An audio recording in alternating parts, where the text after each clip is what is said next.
I would love the Conservative Party to cease to exist. I said that in a tweet recently. I completely mean it. 100% sincere. I think they deserve to no longer exist after what they've done over the last 14 years. Badenoch is a joke. Robert Jenrick, for me, is a joke. I don't trust Robert Jenrick. No. He's all part of the same thing. And as for the Greens, the Lib Dems and Labour, of course, they're pure enemies as far as I'm concerned. Enemies of the people. Hello and welcome to The Current Thing with me, Nick Dixon, and most of you will know today's guest because it is Beau Dade from the Lotus Eaters. Beau, how are you doing? I'm fine, thank you, sir. How are you? I'm well, and so now you're on, just so people know, you're doing Lotus Eaters, the podcast, but you're also doing the Epochs series, historical stuff, and you're doing another new podcast, I think? Yeah, people can find me all over the place. I'm on the podcast of the Lotus Eaters a couple of times a week, usually.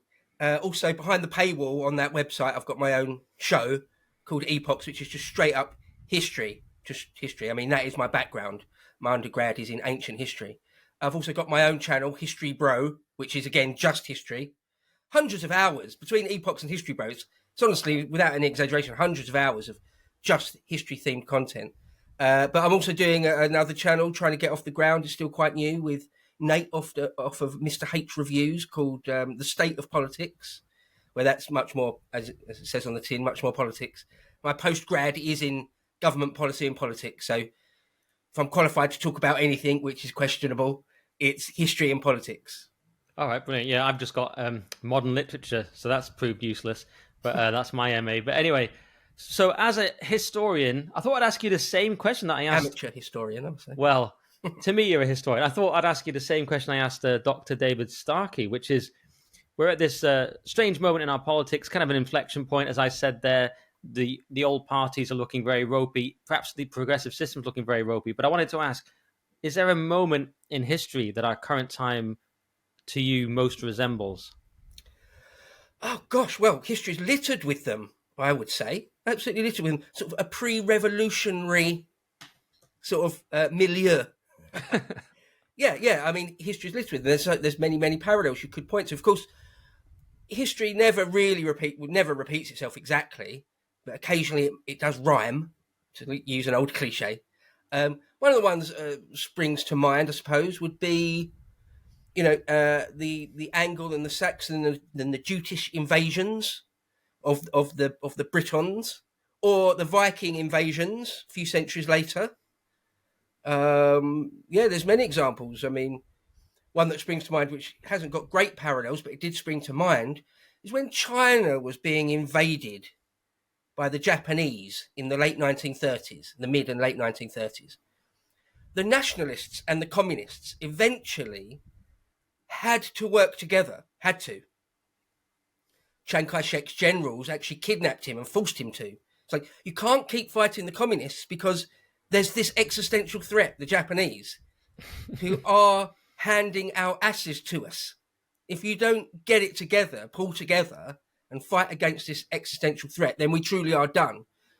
That springs to mind. But I think the Viking invasions, perhaps, is probably the best parallel, because it is at least Britain. Where again, there's this existential threat of invasion of foreign peoples. When you said the China example there, were you thinking of how sort of Brits have come together with Irish, or different sides have come together in Ireland recently to sort of protest immigration? That is interesting, isn't it? When you see Irish nationalists, Republic of Ireland nationalists, getting together, the Catholics and the Protestants getting together and saying, actually, we have got much more in common than these Pakistani rapist communities or something, right? That is interesting to see. It's funny actually to see on Twitter or whatever, Irish people saying, "I wouldn't have thought I'd ever see the day." Yeah, I know. I've got common calls with the bloody Anglo proddies, but yeah, there we are. I'm far too scared of the Irish situation to make light of it, but it does sort of seem like, that was those people were relatively similar compared to the people we're suddenly confronted with now. So I can see that. All right, so you think it goes all the way back to the Vikings? You see it more like just an invasion? Yeah. Well, as I say, history is absolutely littered with it. Nothing's exactly the same. There's no perfect parallel. But any sort of pre-revolutionary period, before the French Revolution, before the Bolshevik Revolution, again, parallels are not exact at all, but where a people have got an identity, and they've been a political identity, if nothing else, if not an actual ethnic and racial one, and they've been told, they've been repressed, oppressed, for a long time, for years and years and years, in history, sometimes centuries. And they're basically told you can't exist. You're not allowed to basically exist as an entity. And eventually, that pressure cooker, the pressure's too much, and it explodes. Well, as I say, history is absolutely littered with examples of that. Right. Starkey just said the 1970s. I guess he was thinking about the collapse of our economics and our services and so on, and the mess of a Labour government, and how Thatcher had to come in. So, but you've gone much further. You've gone back to the Vikings much further. It sounds like Starkey went for a bit of a safe answer there. Sounds like yeah, it's a safe one. I thought he'd go Henry VIII, but he went for the 1970s. Yeah, I can see. I mean, it depends which aspect you focus on, doesn't it? Of course, there are parts that are like the 70s, bins piling up in Birmingham, but yeah. Mm-hmm. All right, and since you've mentioned, so some people talk about civil war these days, and then sometimes I think, is it really a civil war if it's actually really natives at war with people who've just been brought in? It's kind of more like, as you say, an invasion, but with the sort of modern caveat that we just let them in rather than they had to come in and fight. But some people call it a civil war.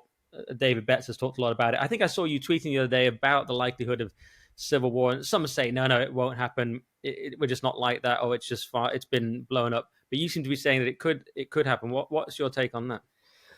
Right. Well, so the first thing I would say is people historians always argue to begin with, like, what constitutes an actual civil war.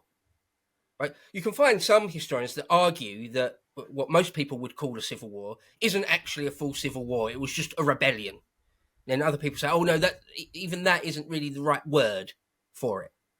So, okay, put all that aside. I think there is some sort of civil unrest, large-scale civil unrest, which we're now staring down the barrel of, to use another cliche, which I see as very, very unlikely to be avoided. Now, if you call that a civil war, I wouldn't call it necessarily a civil war, because it's not between one peoples, but it will be a war. That's what I said on Twitter. It will be a war. So it won't be like the American Civil War or the English Civil War of the 1640s, right? It won't be that.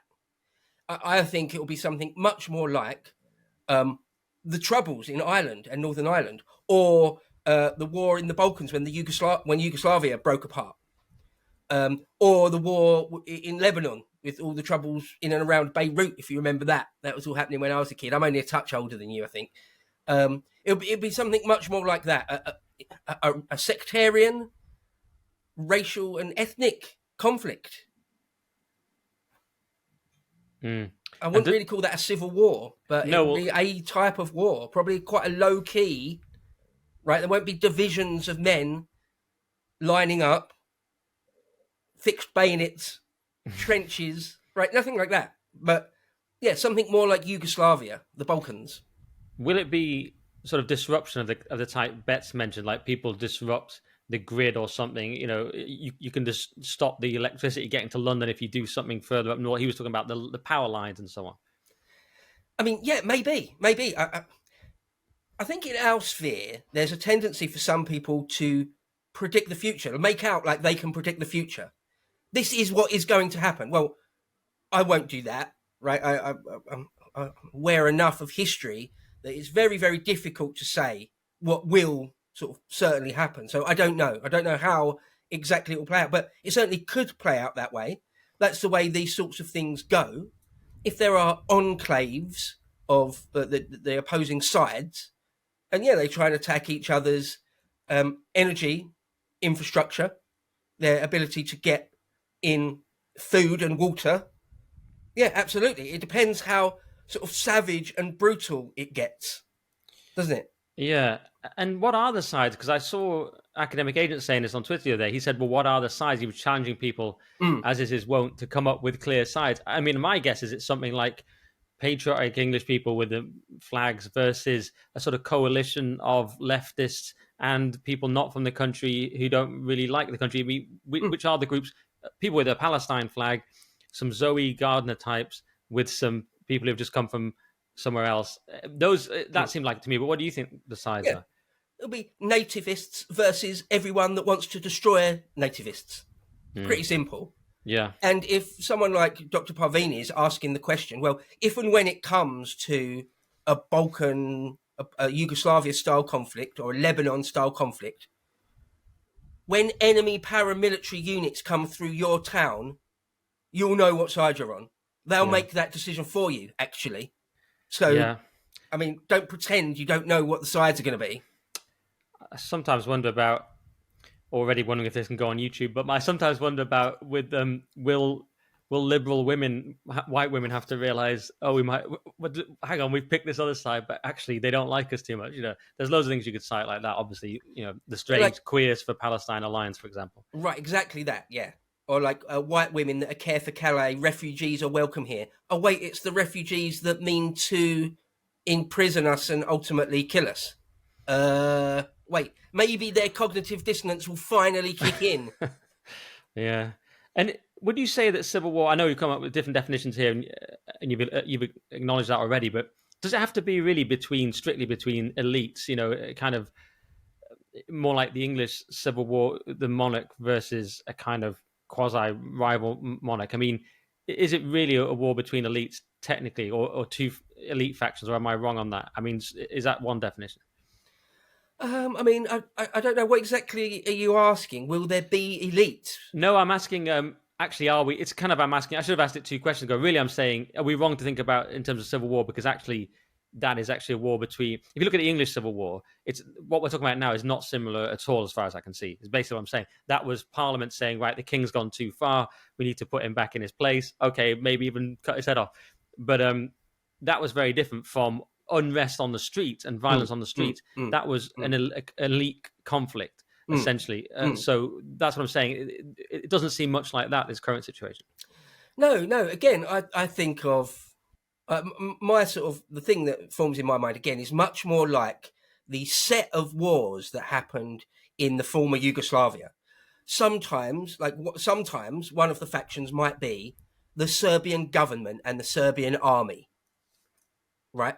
Another time, the faction might just be a town of people where the men folk get together, get themselves armed and form a paramilitary, create their own leadership structure, right? It'll be very messy. It'll be, I suspect it'll be extremely chaotic. It'll be sort of all things going on at once. That's what it was like in the Balkans. Right. Yeah, I'm worried about my internet connection during this period. I mean, some people I've seen ask what side will the government be on? I mean, that's a strange question because we've seen so far the government sides against British people in basically every instance. But then again, you could almost just see them staying out of it. And you could also see them capitulating on some things quite quickly, as we've just seen with the Epping hotel closure. Turns out, you haven't got proper planning permission. Okay, we'll close it. Sometimes they can capitulate quite quickly. Do you see the government sort of taking a role in this purely hypothetical scenario, YouTube, but do you see the government taking a role or taking a side or just sort of staying out of it? No, it will certainly be involved. There's no way it won't be. And I think that if and when it comes to a hot conflict, it depends who's in government at that point, right? If there's a government that's like what we've had, a traitorous, globalist, anti-nativist government at that point, they won't be on our side. They won't be on the side of the native Brits. But if there's a government in power at that time, which is nationalist or something, then you would expect they would do something like Milosevic. They would be on the side of the native people. It just all depends, doesn't it? Again, we don't know what the future will hold. I think if history teaches us anything, it's that it's very, very difficult to predict how things will play out. Right. Well, one little example of that maybe is, do you remember the Canadian election recently, fairly recently, Yeah. it looked completely set that Trudeau's party must lose that election, right? And then just with a few days to go, wasn't it, or a week or two before it happened, Trump came out, made some statements, changed the entire landscape politically in Canada, and suddenly it flipped, and Trudeau's party has got another lease of life. Like, you wouldn't have seen that coming. You wouldn't have bet on that. I mean, that's just one tiny example, but often the way things go, especially with things like civil unrest or civil wars or whatever, is very often they can flip on a dime, turn on a dime. Events play out very unpredictably. Again, a chaos type of chaos, bits of anarchy, little eddies of crazy events going on. If you look at the detail of the French Revolution or the Bolshevik Revolution, very, very, very difficult to predict how they would play out just before they kicked off. Impossible, really. Again, I think we're looking at something like that. Yeah. You never know which events will kick things off. Yes, Southport last year, and suddenly people just had enough.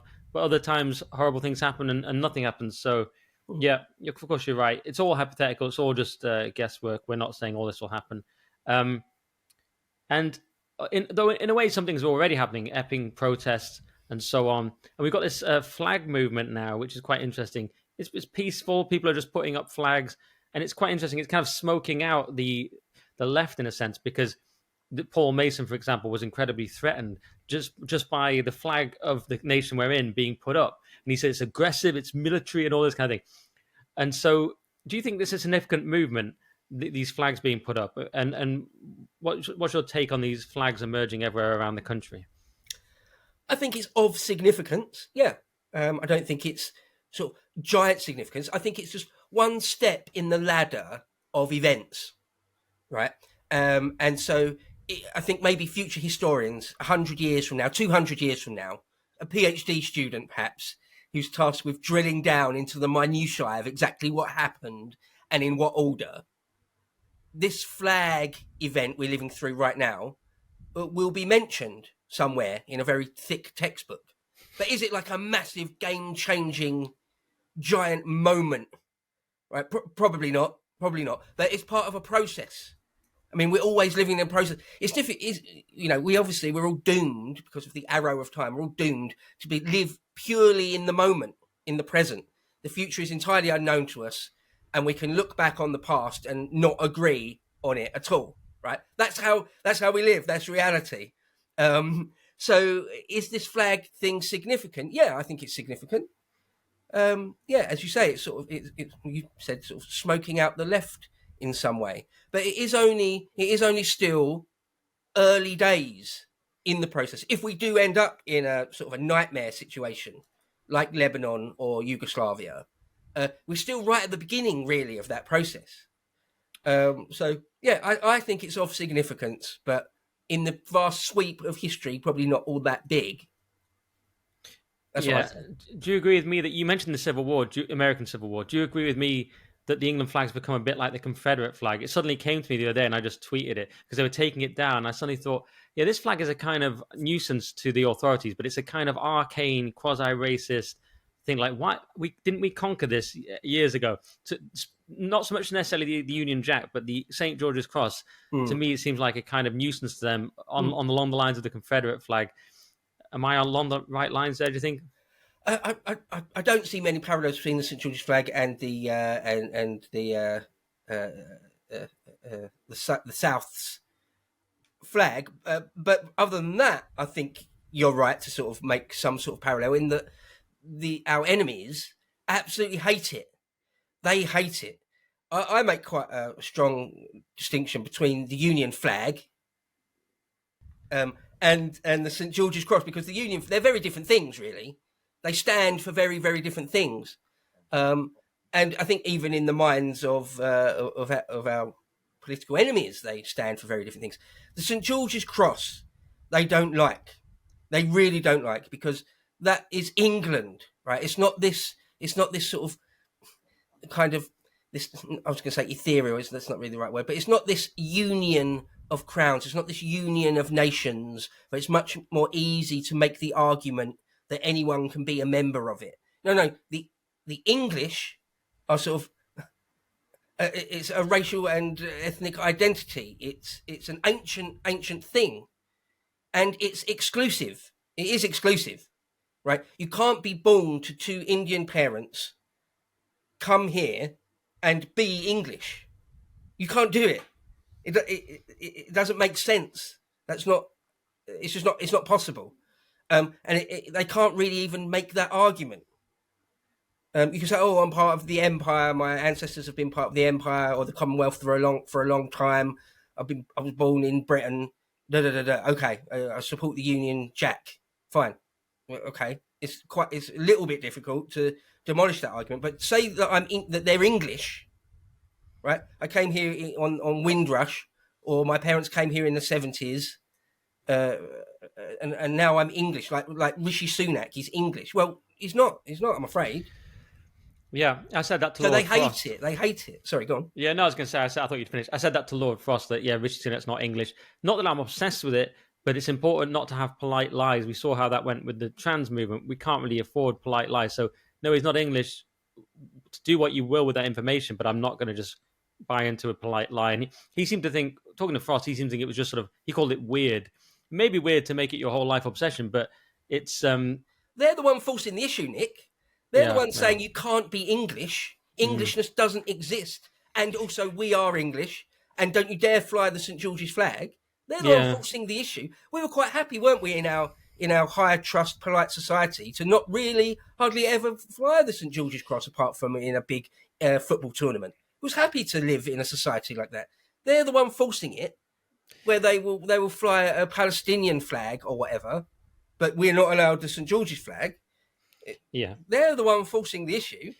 And it is extraordinary. Yeah, I thought about tweeting a while ago about Fraser Nelson. He's kind of gone history further than many of history's greatest monsters, because they've sort of tried to wipe out entire peoples. Whereas what he's done is just say, you don't exist in the first place. English is not a thing.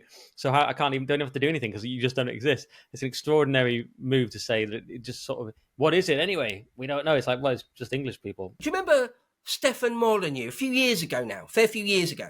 I remember Stefan Molyneux, I think with Lauren Southern. He was saying things like, you're trying to get the slogan going, that it's okay to be white. Do you remember that? Mm-hmm. And I remember him, and he got massively cancelled for that. For that. It's not white supremacy. It's not saying we're the Ubermensch who should, by our genes, should dominate every other race. No, it's just saying we have a right to exist. It's okay to be white. We shouldn't be wiped off the face of the earth. Well, that was going too far. That was too much. I remember him sitting down with an interviewer, somebody of a non-white ethnicity, and saying, "It's okay to be right. It's okay to be white, right?" And she was like, sort of, very, very hesitant to even accept that. Right. So it is what Fraser Nelson's doing there, and other people like him. There's many people like this, aren't there? Like Robin DiAngelo. I mean, it's critical race theory. Robin DiAngelo. There's this whole edifice of thought and literature about, many books like White Psychosis, that Kendi Andrews, or White Fragility, or all these things. These are the first rungs of a genocidal thought, that there's something fundamentally evil and wrong about whiteness. The concept of whiteness. It's bad that exists in this universe. It's better if it didn't exist. I mean, you can see how it's only a few steps away from something truly explicitly genocidal. Well, you just reminded me of a tweet today, actually, as we record, from this guy who's a former, I just wanted to find it, he's a former advisor to Blair. What does he put in his bio? John McTernan, strategist and commentator, formerly Tony Blair's political secretary. And he put out, there was this thing from Migration Watch. London has been transformed from a 95% white British city to a 39% white British city in a single human lifetime. And he said a better London has been created. I mean, that's extraordinary. Even if you want to go neutral, that it's neutral, but to say it's better is quite an extraordinary thing to say when you think about it. Madness, like the Runnymede Society, or there's many people and organisations that are explicitly multiracial. Right, that's their aim. Right. Well, again, to fall back on cliches, demographics are destiny, right? Do you want to be a minority in your own ancestral homeland, the only ancestral homeland you've got? Is that good? Is that better? Well, again, look at Lebanon. No, it's not better. No, once they get the whip hand, it's not going to be nice. It's not going to be nice. Look how Christians were treated in Lebanon, right? So, no, that's a mad thing to think. Like what a suicidal way of looking at the world. How much must you hate yourself and your own people to think that it's better that London is 39% native white? Mad. Of course, that's insane to me. Yeah, and it's a weird world where you can just tweet that and everyone's like, yeah, very strange. Not everyone's like, yeah, but you feel okay tweeting that. One thing I forgot to ask, again, like 2 beats ago, is that why is the government doing all this? Because I've sort of looked at it and gone, oh, well, David Betts has said, if you were trying to create the conditions for civil unrest on a large scale, you'd do all these things. Mm-hmm. Do you have any sort of take on why they've done all this? Well, again, I mentioned before that sort of this edifice of a particular type of thought, a particular worldview, like born out of critical theory or critical race theory, born out, it's a leftist, communist, Marxist thing. All these, there's many different schools of thought coming together, right? That are decades and decades old, or centuries old in some cases.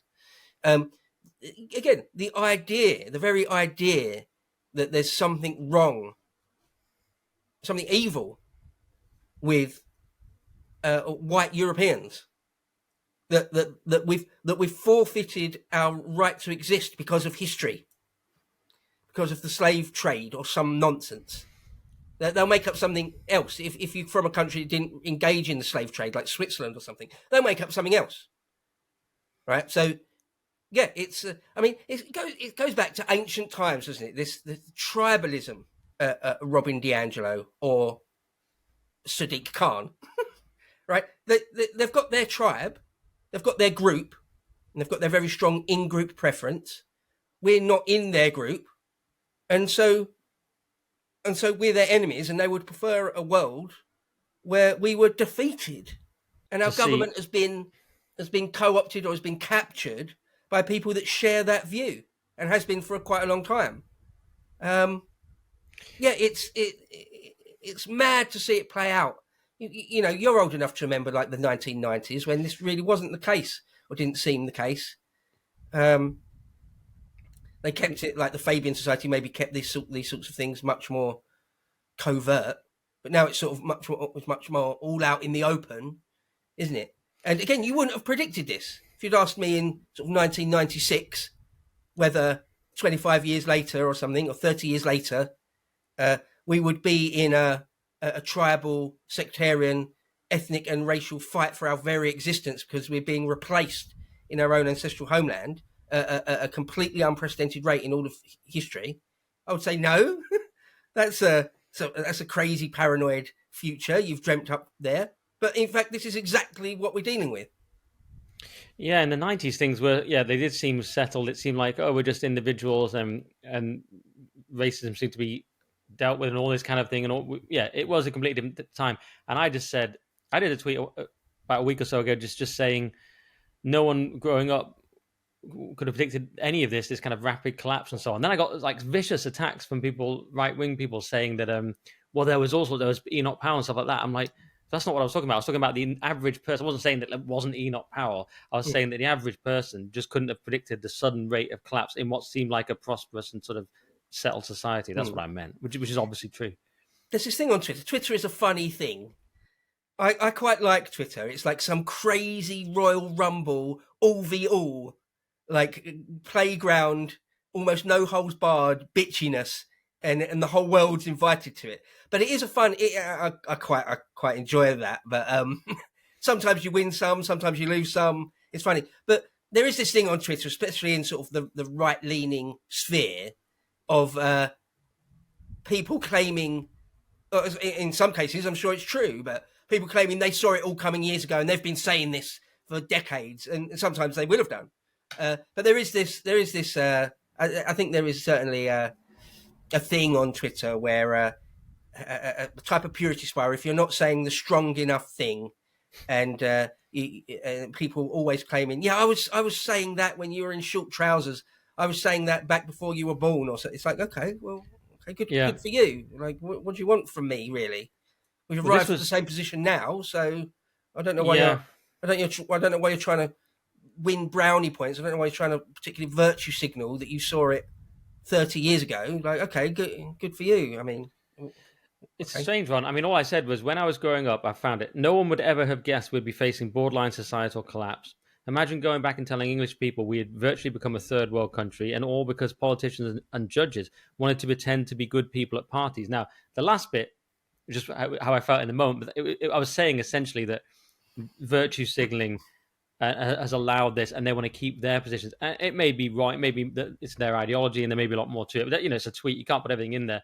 That got me called the F word for a homosexual, the R word for a slow person, the S word for a disabled person. That got me called. I was like, that. And they screamed at me. It's like, there was Enoch Powell. It's like, I'm halfway through Enoch Powell's book. I've done 2 streams on him. One of them got taken down. It's like, I'm aware that these people existed. I'm saying your average person would have been shocked at the pace of the collapse, which I think is clear. Anyway. It's funny. You know what it's like being sort of in the public eye. Sort of. It's awful. It's remarkable. It's remarkable how much people can take the wrong thing from what you say or write on Twitter. You can say something which you think is pretty straightforward, black and white. This is sort of a set of statements, and people take it completely the wrong way. Classic example for me, like, you haven't said anything wrong there at all, right? These people are trying to just they said I was a liberal, and I was responsible for this, and I must be dealt with, like, when the time comes and stuff like this. Calm down. That kind of thing was going on. Like, where are they getting any of this from? Classic one that I see a fair bit is that I get this a fair bit is I'll mention a criticism of Islam or encroaching Islamism in Britain or the latest outrage that a Muslim has done, and I get responses saying, "What about the Jews, though? Like, you haven't said anything about the Jews, though." It's like, yeah, but I wasn't. Yeah, okay. I'm sorry about those tweets. I regret them now. No. Yeah. I mean, yeah, that's a strange one. There is a purity spiral thing on the right of the you're not based enough. Right. Not whatever you do and say, you're way behind the curve, and you're not based enough. Your containment bow. I've always said that about you. Oh yeah, Lotus Eaters get that. We've been accused of being basically shills for the Home Office, like nudge unit type stuff. We're in the pay of Tel Aviv, of Israel. We're like Zio shills. We're in the pay of Putin. If you say anything against Ukraine, then you must be in the pay of Putin and the Kremlin. We're in the pay of just nefarious unknown billionaires for God knows what reason. It's weird. It's mad. People come to crazy conclusions. Because you were telling me before we came on air that you're a Fed. I thought that's weird to just admit it. Like that kind of ruins it. But the other bit, that's the big one, isn't it? And it's actually become a massive thing because Tucker Carlson is about as famous as it gets in the political media world. And he goes on saying that Nick Fuentes is obviously a Fed. And Nick Fuentes' response is, Tucker's obviously a Fed. And actually, Fuentes had the much stronger case because Tucker's dad was in the CIA and he's a much bigger figure. I mean, Fuentes is influential. But Tucker was like, well, it's obviously that's what he's doing. Obviously. And one of the rationales he was using was that Fuentes comes up and like hugs people and is in pictures with people and therefore condemns them. And therefore he must know he's doing that. And I'm thinking, yes, he's aware to some extent. He said like, oh, you'll get in trouble if you have me on your show on YouTube, blah, blah. But what Tucker doesn't seem to have considered there is that as a person, you don't think that you're like a plague. You might think, I just want to be in this photo. You won't think, oh, I'm going to destroy that. Because you don't think like that about yourself, right? It's a very weird way to think about yourself. He said that was proof he's a Fed. I'm like, that's just proof he's a human being that doesn't think of himself necessarily as toxic. The Fed thing is interesting, constantly accusing people. I mean, I've even done it for a laugh on Twitter before. Like some American is like trying to force my hand to say something that will get me arrested in the UK. For hate speech, right? Right. And I've said just as a retort, say, okay, Fed, if you say so, Fed. Right, and I'm not actually genuinely accusing them of. I don't think they are, but anyway, this thing of everyone accusing each other of Fed. Again, there's many parallels in history of a revolutionary movement and a counter-revolutionary movement, or reaction, revolution and reaction, and that both sides are, in fact, completely riddled with agent provocateurs. Both sides are.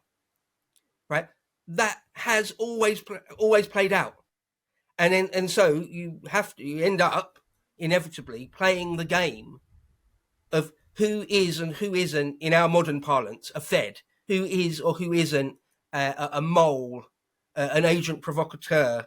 You know, it's impossible to avoid that. In fact, I can't remember who it was now. God, I can't remember who it was. They said something like. If you've got an organisation of more than 4 or 5 people, one of them will be a mole. Yeah. So that's just the way it has always been. And the other thing is Fed jacketing. So Elon Musk the other day just went, in response to Milo, implying that Fuentes was a Fed. And Musk is at a level of power, of course, where he can just go, and it's quite significant.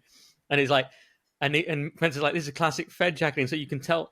Yeah, and if you were a Fed, you could call someone else a Fed. I mean, yeah, the thing is, my bias might be too far the other way, given what you've said there about history. My bias, being someone in the media or whatever I'm in, is just that no one's a Fed, because it's such a hard life. Because when you do this stuff, you don't really do it for an easy life. You don't tend to do it for money. Some people may get money. There are sort of, I hate that word grifter, but there are people who you go, okay, that they're putting out slop. Whereas if you're doing it, let's take someone like Fuentes, for example, whatever you think to him, his life's been made pretty hard. You know, he's been on the no-fly list, had his bank account frozen and so on. And I just think... Someone came round his house to murder him. Right. There was that. Yeah, exactly. Someone who'd killed other people that night came to kill him. I'm like, that's pretty bad. And sometimes people don't even know that. I was even speaking to people at Lotus, they're like, really? I was like, yeah. I was like, that's pretty significant. So you don't really do that just for like, for money or to be a Fed, you know. To be living some sort of double life like that, it would be incredibly difficult, and hardly people are psychologically suited to that. So I say this thing is way overrated. That's my bias. But people at home on Twitter just think everyone's fake because they're not in it. Yeah. I completely agree with you. We talked about this briefly just in the Lotus Eaters office, didn't we, the other day? I completely agree with you. I'll say again, I think there's shades of grey. Okay, I'm actually fascinated by the world of and the history of espionage. I've read quite a lot about the Cold War and the minutiae of espionage and counter-espionage, largely between the Americans, the Brits, the West Germans versus the Soviets, basically. I've read loads and loads of books about that, fascinated by it. I will do a bit of content about Kim Philby at some point and the Cambridge Spy Circle and all that sort of stuff, spy catcher. So to be a full-blown Fed... in Britain, it would be an actual paid agent, an employee of, like, say, MI5, or maybe like some sort of special branch police unit, right? That would be a full-blown Fed. In the United States, it would be a member of, the FBI, some sort of undercover FBI agent, fully an employee, right? Or CIA, as Tucker calls it. Not the CIA, just CIA. CIA, the CIA, or actually, in America, they've got many alphabet agencies, haven't they? Okay, yeah. So that is sort of undeniably being a Fed. I expect they certainly exist. These people certainly exist. I suspect there's actually, I know there will actually be, in the scheme of things, very few of those, because as you say, that's a very niche professional thing, very, very difficult to actually do, to be sort of a counter-espionage type spy, essentially. Those people, there'll be very, very few of those. Okay, so but then you've got all sorts of shades of grey, right? So people that are sitting at home on Twitter saying, Matt Goodwin is a Fed. It's like, Nick Dixon's a Fed, Carl Benjamin's a Fed. It's like, you don't know what you're talking about. But there are then all sorts of shades of grey though, where you're not actually in the employer of one of these intelligence services or the police or something. You may well not have even have been approached by anybody in any way, and yet though you have been manipulated in some way, or even of your own volition, You are doing their work for them. You are still acting as some sort, in a sense, as an agent for them. And I don't mean that as an employee and agent. I just mean you're working as you're an actor on their behalf in some sense. Now those shades of grey do cover lots and lots of people. It would cover lots and lots of people, right? Someone that's containment, someone that is just acting. They've never been approached by anyone, but they are doing the job on Twitter, let's say, of containment. They're doing the job that somebody like MI5 or the CIA would want them to do, and they're just doing it for themselves. So they're not. They're categorically not a Fed. Right. They are in that grey area. So it's a complicated. It really is a very, very complicated picture. But I absolutely agree with you that the average person out there saying, you know, some small little account with like 200 followers on Twitter says something that they disagree with and they accuse them of being a Fed. It's like, yeah, they're not. No. They're not. But I do get your point about people acting unwittingly in that way or quasi-wittingly. I mean, and you get gatekeepers. You get people, it's quite strange, who naturally want to gatekeep. And they want to, and you do see this with this woke right thing a lot. You get people who call other people woke right. There's people who are curious and genuine and are just asking questions and looking into things and trying to learn more. And I class myself in that category. I have no instinct to gatekeep and put someone else down and say, no, you can't go into that territory. You can't say that. I don't think I've ever done that. It wouldn't be part of my DNA to do it. I just wouldn't think of it. Whereas some people, they're constantly attacking people and calling them woke right. Now, my friend Andrew Doyle does use the term woke right in his recent book, and I want to have him on because when Andrew says something, I know for a fact it's genuine and he's thought it through very carefully because that's what he's like. But in most cases, when I see it used, I think this is a bad actor or this is a disingenuous person or a gatekeeper who's using it purely as a pejorative to attack certain people because they have a different agenda. But I don't know what you think of this whole woke right thing. Do you have any thoughts on it? I think it's very, very silly, to be perfectly honest. Right. And actually, Lotus Eaters have had a hand in all of it, haven't they? So I believe it was our employee Rory, who's the editor of Islander magazine, who claims that he came up completely for a joke as well, as a comedy thing to say in the office, the woke right. And then Josh, well, we all thought that was funny and an interesting, funny idea. And then I think it was Josh who actually said it first on camera for the Lotus Eaters, again, as a throwaway, funny thing to say. Certainly not a fully serious, fleshed out ideology. Exactly not that. Okay. Now we're in a world where someone like Andrew Doyle will write a book quoting it, or someone like James Lindsay, it seems, takes it very, very seriously. It's a whole thing, right? It defines a whole worldview or something. Okay. Personally, I think it's all very silly. It's all very silly. The very concept of woke itself, I think, is so resolution that it's silly. And so to now have the woke right, and that actually means something, and that there's a counter narrative to the woke right, and all that, it's just nonsense. For me, it's all nonsense. So it's kind of been memed into existence, basically. Yeah. Okay. Well, if you take someone like James Lindsay, who I personally haven't got any real beef with. I don't look at his tweets. I've never read any of his books. I watched about 10 minutes of him on Joe Rogan once. That's about it. I've had like one tiny little tete-a-tete with him on Twitter, and that's it. But he's got all sorts of beef with other Lotus Eaters, like with Carl and Harry, and I think maybe Stelios and all sorts of things. I mean, we've got a mutual friend, Benjamin Boyce. Benjamin Boyce is a good friend with James Lindsay, I understand, and I consider Benjamin Boyce a friend. I've made a fair amount of lots of hours of content with him, and I really, really like the guy. So I'm not going to come on here and just sling shit at James Lindsay. But what I will say is that I think he's got the wrong end of the stick with this woke right thing. That it's a real sort of edifice of it's a real movement in some way. It's not. It sort of exists in a few people's heads, Well, that's how I see it. That's how I look at it. And we talk about people that are feds, right, or gatekeepers. Right, it seems to me James Lindsay or other people at least accuse him of being some sort of gatekeeper, like an academic agent, or, say like accuse him or talk about him, saying you're trying to stop us from talking about X, Y, Z. Like you can't do that. Who made you the arbiter of what people can or can't say or think? Well, that's what bothers me. But then I highly doubt, I don't know, of course, but I highly doubt like someone from the deep state has approached James Lindsay and said, we want you to gatekeep on the internet. I highly doubt that.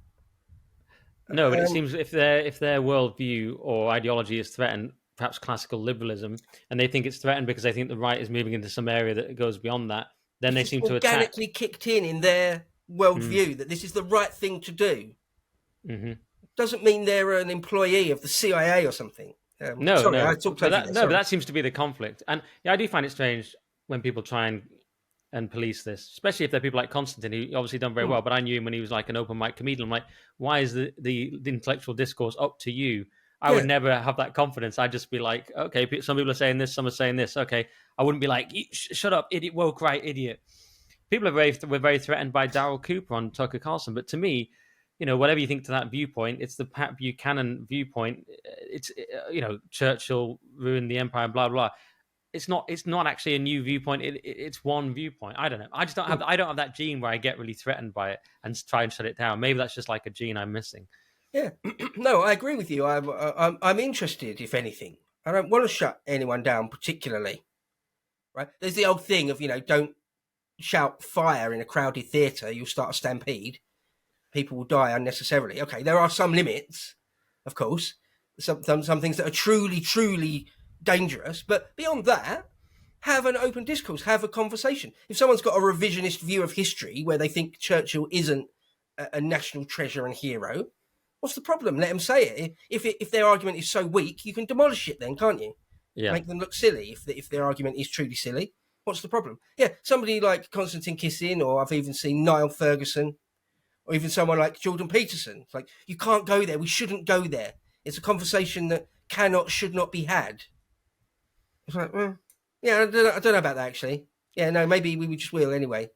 Yeah, although I suppose to criticise myself, there was that G.K. Chesterton quote that an open mind is like an open mouth and it has to close on something. I may not be getting it exactly right. So maybe I'm too open-minded and I end up on the woke right and I'm like, but I've gone too far. I've gone to the left. I don't know. And by the way, even that fire in the theatre one is a sort of misnomer, a sort of red herring. It was only in certain.